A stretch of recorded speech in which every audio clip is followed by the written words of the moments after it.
Views and claims expressed are those of the program producer and are not endorsed by this station. Opinions expressed are not necessarily those of radio station KMET, its management, employees, or affiliates. It's time to steer the line. Touchdown! Sports betting, fantasy football, and the latest NFL news. Featuring Loudesmond, Christian Giordani, Rocky Giordani, and Jeremy James. Bet on us to make you a better. Let's get ready to steer the line. Good afternoon, folks. Welcome to another segment of Steer the Line. I am your host and statistical analysis expert, Christian Giordani. Alongside with me, we got Mr. Loudesmond, our professional handicapper, Jeremy James, our fantasy football guru, and Rocky Giordani, our ex-professional athlete. How are you fellas doing so far tonight? All good. Dude, I want to start out with a fun fact that I just learned. Something I think everyone should know now. Minnesota's new QB1, Josh Dobbs, has a part-time side job at NASA. Yeah. He is really a rocket scientist. A literal rocket scientist in the NFL. He is one strange-looking dude. Yep. Yeah. But he is a rocket scientist. And now I think he's trying to find his home planet. Yes, that's what I was thinking. Because he's not from here. Clearly. No, he doesn't play like he's from here either with that win last week. Nope.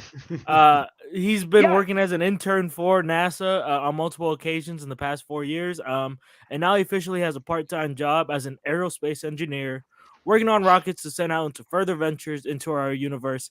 He's even getting offers from Elon Musk company SpaceX to be an engineer on the first rocket ship to take life forms on Mars. This kid has a hell of a backup job, doesn't he? He could reunite with his people. Yes. This kid has a hell of a backup job, doesn't he? I bet his mom's proud. Yeah. He won't be carrying a clipboard anytime soon. Well, again. but He you will know not what? be a backup. He's just, but when in thinking about it, that's just your average Notre Dame football player. There you go. Yeah, some guys actually go to school. No, real. I mean, some guys actually go to school while they're in college. Right. Yeah, there is that. Yeah, this kid graduated with a 4.5 GPA through his whole life. Certified genius, one of the highest IQs in the nation in his graduating class. A double threat. That makes two super strange games. Baker Mayfield last year, where he had like 5 minutes of practice with the Rams. And then Josh Dobbs has no practice at all. Practice? You talk about practice?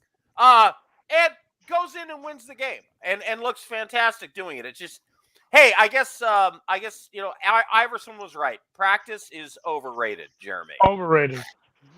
I mean, apparently so. As long as you can go out and play some backyard ball, scramble around, throw it to whoever's open, and hope for the best. That's what it looked like last week, and they pulled it off. It was fun to watch. Yeah, when you ball, you can ball. Again, they were doing this against the Falcons. All right, heading into the NFL news, Daniel Jones, Vanilla Vic, is out for the year with a torn ACL, pushing the Giants closer to the Caleb Williams sweepstake. Jeremy, is this a good thing for the Giants, them having a chance to officially move on from Daniel Jones, or is this a big hit for them? No, I mean, I know they just paid Daniel Jones a bunch of money, but I think they regret it. I don't think. I think they were in a situation last year where they kind of panicked and pulled the trigger, and got their guy because they did go to the playoffs. But the Giants did they're the ready classic. to move on. The Giants did the classic. It's 2:30 in the morning in the bar, and then they woke up the next morning and they wanted to chew their arm off. Rocky, you're right. I think they'll be okay moving on. Yeah. Rocky, I know you're big on Daniel Jones at the end of last year.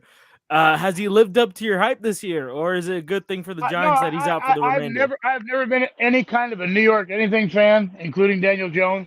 I thought he would play better this year. I really did. I like the bagels. I like the bagels in New York City. Love them. Mm-hmm. And occasionally the pizza. The calzones. No, forget. Well, if we're going to talk about the Giants moving on. I never had a street vendor in New York. Wow. It's now become obvious that the Chicago Bears are done with Justin Fields, right? Yep. Yeah, they won one. No, but I mean, they did you see their coach? He was in a press conference earlier this week, and he was being asked about is Justin Fields going to play? And he said, oh, well, he's not. We're going to give it another day. We're going to give it another day. And then at the end of the press conference, he got asked the question again. And he goes, yeah, he's not playing. So, period. Stop asking. He won't be back. Yeah. In other words, we don't want him to get hurt, so we might get some value for him when we want to trade him, because we're going to have now. They have Carolina's pick too, right, Christian? Yep. They have Carolina's pick this year as well, which is projected to be number 1. Okay, so they could get Caleb Williams and Marvin Harrison Jr. Yeah. If they can get 1 and 2, that is 2 or 1 and 3. Yeah, absolutely, definitely. That's crazy. I kind of want to talk about that pick and how that trade went. Bryce Young. It's already been said that Bryce Young trade from Chicago to Carolina is one of the worst in NFL history. And this is what, just to recap a little bit, the Bears got DJ Moore, a top 10 receiver in the league this year, the number 9 pick in the 2023 draft, the number 61 pick, a 2024 first rounder, which is projected to be number 1, 2025 second rounder, which they traded for Montez Sweat, and the Panthers got Bryce Young in the number 1 pick. A little short football general. Yes, sir. I would say the Russell Wilson trade and that trade are right there.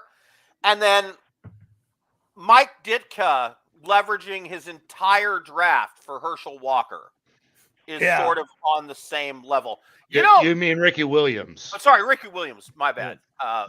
Herschel Walker. Yeah, Ricky Williams. Yeah, it was one of the picks. Oh, yeah, Ricky Williams. That Ricky Williams. Oh, God. Yeah, that was so bad. I want to point something out that I didn't realize was a big deal until it happened.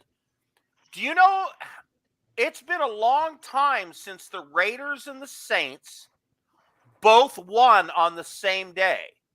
It's been like 3 seasons.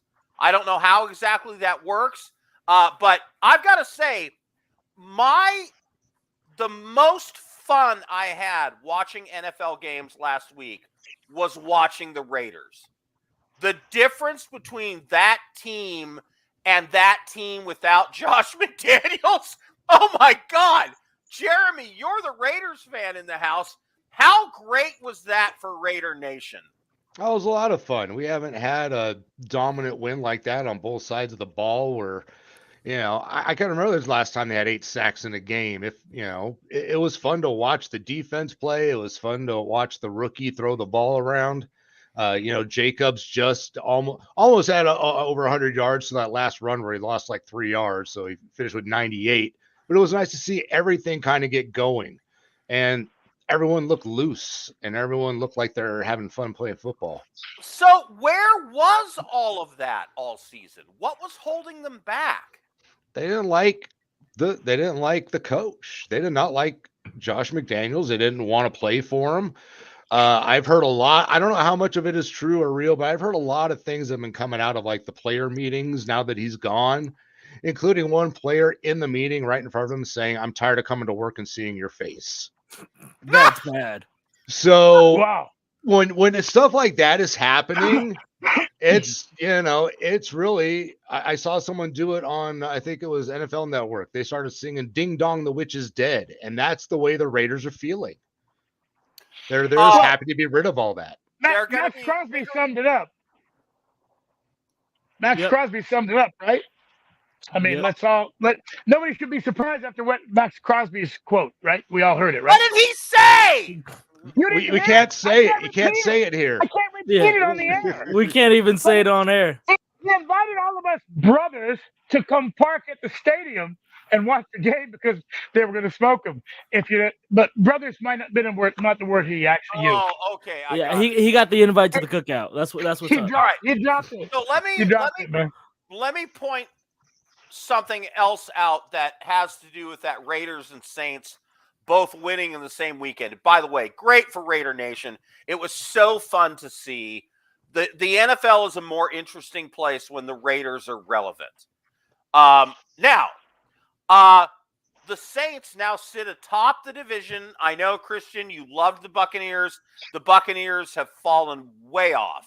Yep. The Falcons are a paper tiger.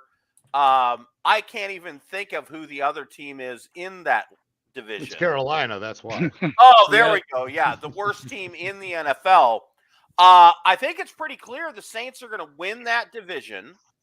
But I don't think they're really relevant in the NFC, unfortunately, because I see the NFC as a dogfight between 4 teams: 49ers, Eagles, Cowboys, Seahawks. Because the Seahawks are leading the division. No Lions love? You're not throwing the Lions in there? Okay, I'm sorry. Let me revise. Because 49ers, Eagles, Cowboys, Lions. That's what I meant to say. I'm sorry. Yes. I misread my own notes. Okay, so forgive me. And I'm saying the Saints and the Seahawks are pretenders. So here's what the scary thing is to me, and should be scary to Dallas Cowboys fans, because the worst thing that you can give some people is hope. And the Cowboys' schedule looks like this going forward. Giants. I mean, really? Giants at Cowboys this weekend? It's the highest line I've seen in the NFL in years. It's 17 and a half 17. Yep. Cowboys then get the Panthers. Then they get the Commanders at Jerry World. Then they get the Eagles on Sunday Night Football at Jerry World. Then they get the Bills, who haven't been what they've been. And then they finish out with Dolphins, Lions, Commanders. So there are 4 or 5 really winnable games. Giants, I think they're going to rip off 4 straight wins. Giants at Cowboys, Cowboys at Panthers, Commanders at Cowboys, Seahawks at Cowboys. So I think the Cowboys fans are going to be very excited. And by the way, Christian, look up the Eagles' schedule for the rest of the season. It's tough. Yeah, the Eagles got the Chiefs, the Bills, the Niners, the Cowboys, the Seahawks, the Giants, the Cardinals, and the Giants. Aside from those last 3 games, Besides that's Giants, a pretty Cardinals, tough. Giants, they could lose all 5 of those other games. They might need those 3 good games heading into the playoffs. Yep. Right. And then the 49ers schedule, Christian. The 49ers schedule coming up. They have the Bucks, the Seahawks, the Eagles, the Seahawks, the Cardinals, the Ravens, the Commanders, and the Rams. Their schedule looks a lot more winnable. And they have Jacksonville as well this weekend. But yeah, the Bucks, the Seahawks again, the Commanders and the Cardinals and the Rams. Those are all very winnable games for San Francisco. Yeah, and the Lions schedule now. The Lions have a very favorable second half of the season. I told Christian, without any real bad injuries, they're probably going to end up winning. Yeah, they end up winning. They got the Bears, the Packers, the Saints, the Bears, the Broncos, the Vikings, the Cowboys. And the oh my God, they're going to win the rest of their games. They might win the NFC. They might be the home. They might be the home seed because now listen. That's what I was telling Christian. Yes, right. Lou, you hit it on the head. If the Detroit Lions, without any really bad injuries, win 12 games. They end up in the playoffs. If anything happens to Philadelphia in the first round, don't be surprised if you find the road to the Super Bowl heading through Ford Field. Man, this could really happen. And that's nobody wants to go into Detroit and play. No, I would not. I would not want to go to Detroit to play a playoff game. Right. That's absolutely not. No, but nobody would want to. All right, before we get into our bets, there is one thing I do want to talk about. C.J. Stroud had arguably the best game for a rookie in NFL history. Oh, please. Oh, what do you mean? Oh, okay. Kid threw for 470 yards, 5 touchdowns, and a 147. If Joe Montana or Ken Stabler or Dan Fouts played in this NFL where you can't breathe on the freaking quarterback and you can't against that team, touch the receivers, they'd have 900 yards. Who they play, Christian? Who did they play? Tampa Bay. Yeah, that's a fluke. I'm sorry. Yeah. I'm not buying into the hype. I think the kid's Dude, good. This kid is he's Good. fifth in the No, I MVP agree, race. he's good, but am I gonna make a big deal out of that? Because no, it's a different league, it's different rules. But But yeah, if I mean, anyone for could now, drop 470 and 5 TDs on Tampa, they would already. if It's it was the that highest easy, scoring- quarterbacks be doing it every week. Josh So it doesn't Dobbs really didn't sense. have a single practice and was teaching, And that was impressive too. That was for a whole other impressive as well. reason. We're not taking anything away from Josh Dobbs. Why are we taking anything away from CJ Stroud? I'm just saying the NFL is a different thing than it was 20, 30 years ago. And we're talking about 2023. Yeah, we're talking about now. Yeah, those guys played. That'd be a different story, but they don't. We don't know how that would ever turn out. CJ Stroud had the best rookie game of all time. Am I right, Jeremy? I agree. Stat-wise and everything, I agree. And he won the game. It was a fun game to watch. 470 yards, shatters the rookie single game record, 5 touchdowns, really close to the closest most in a single game. 147.8 QBR, highest for a rookie in a single game. Loud would have loved it if it was his fantasy quarterback. Yep. Right. Yeah. But other than that, if Derek Carr did this, we would be talking about this for the next 3 weeks. Yep. No, because I expect that from Derek Carr. It wouldn't surprise me. It would surprise me. All right, let's talk about some super dogs. Okay. By the way, that kid doesn't care. He's gonna roll in that one for a while. Yeah. Can't take the record away from him. Let's head into our Wonder Dogs. Wonder Dog. Again, for those of you who do not know, our Wonder Dog segment is we pick the best team against the spread going forward this week. Loud, I know you want to get yours out of the way, so hit them. Browns plus 6.5 at Ravens. The Browns have a really terrific defense.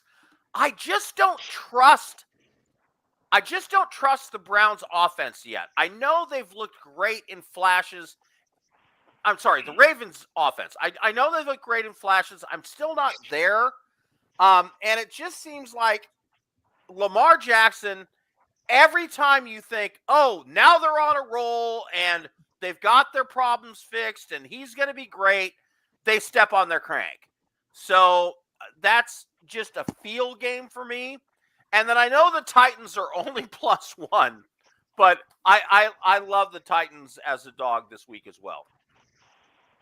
I'm done. Well, sticking with the rule of it has to be 5 points or more, there's only 5 games to choose from, and I think Cleveland is the best underdog in that. I agree with Loud. The Ravens have dropped 40 burgers on a couple teams. They're feeling pretty high. They're gonna run out there thinking they're gonna roll over this crappy offense, but their defense is going to slow them down. Is everybody healthy on Cleveland, Christian? As far as I can tell, yeah. Yeah, I'm pretty sure they had a couple of bleeps on the defensive line, but I think they're all back. So I think I don't think Lamar's gonna be running for his life. I think he's gonna be getting sacked about 4 times. Cleveland's my wonder dog. I'm with Loud. I think we all have the same wonder dog. I have Cleveland as well. You know, it's a perfect matchup against Lamar Jackson's talents. But if Lamar could throw the ball for over 300 yards, it'll be a much different game. If only Bryce Young was playing. If only Bryce Young was playing. CJ Stroud, yeah. But if Lamar can escape the pocket pressure, I like the Ravens, but I don't really think they can because they're going to have a good job collapsing with Zadarius Smith coming over the middle. It's going to be real tough. Jeremy, your wonder dog pick of the week. I'm actually going to go in a different direction than the 3 of you. I'm going to go Commanders over the Seahawks. The Seahawks are at 5.5. Yeah, I know the Commanders aren't looking great, but I like the kid at quarterback. I like the fact that, Scary Terry's getting more involved in the offense. Both running backs are seeing the ball a bit more. And, I think they match up well with the Seahawks. Looking at the games this week, there wasn't a whole lot in this range that looked all that good. If there's going to be an upset, I could see the Commanders pulling one off. I think the Seahawks are good, but they're not great. I agree. I'm sticking with the Browns as my underdog, but I think my second pick would have been the Commanders. That was mine as well. For a second, I was fighting for that one too. And all his reasoning is very sound. If you listen to what Jeremy said, it's all sound. I can't say that because I live in Seahawk land and I'd be in major trouble. All right, let's Inspired talk to be about slapped. Loud Esmond's pick of the week. So the NFL game pick of the week that I have, probably predictable to everybody, 49ers -3 at the Jacksonville Jaguars. I think the 49ers are going to blow the freaking doors off Jacksonville. Deebo Samuel is back. Feliciano is going to fill in at guard. The left tackle, Trent Williams, is trending to possibly play in this game. If he doesn't, the left tackle that's been in there has played fairly well. The 49ers have lost a couple of games in a row. They've been on a bye.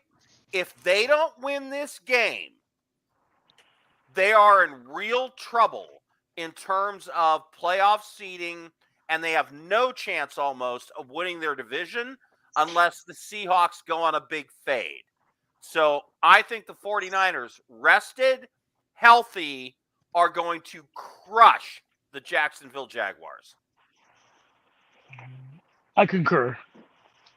They have to get well. I'm gonna stay away from it. San Francisco's been on a down spill. I think they are gonna bounce back, but Jacksonville's been playing real sneaky this year, so I'm definitely gonna stay away from it. My pick of the week, I think it's pretty straightforward. I got the Lions -3 against the Chargers in LA.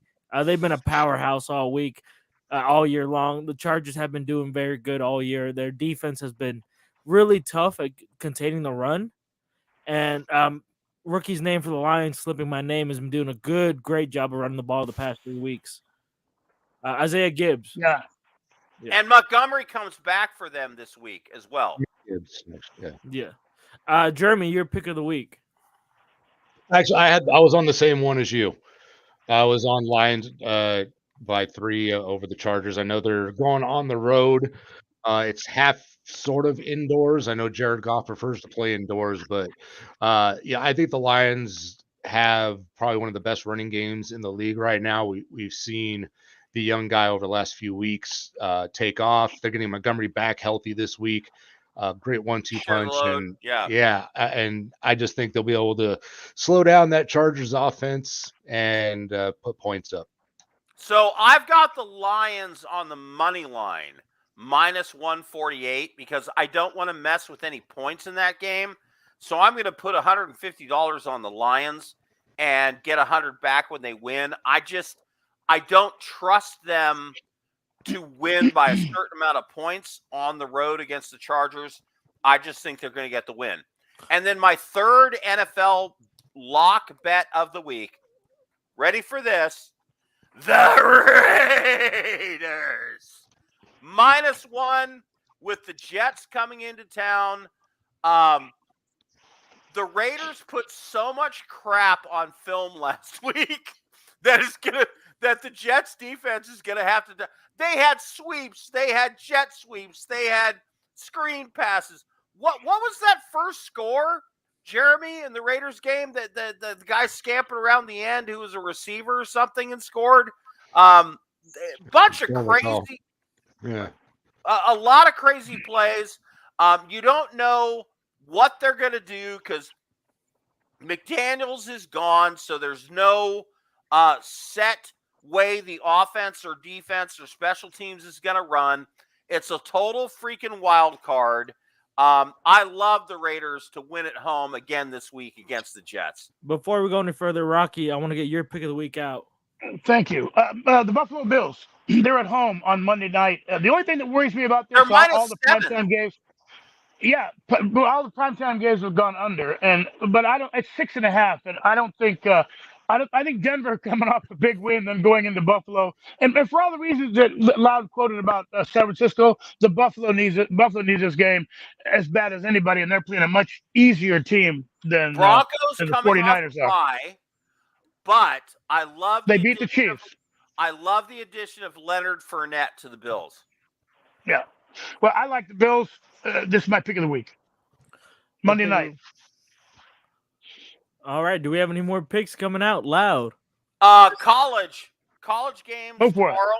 Michigan -4.5 at Penn State. I think they beat them by 30. I think suspending Jim Harbaugh today Yeah. And Michigan is just better physically. Penn State never wins big games. I think they're going to get blown out.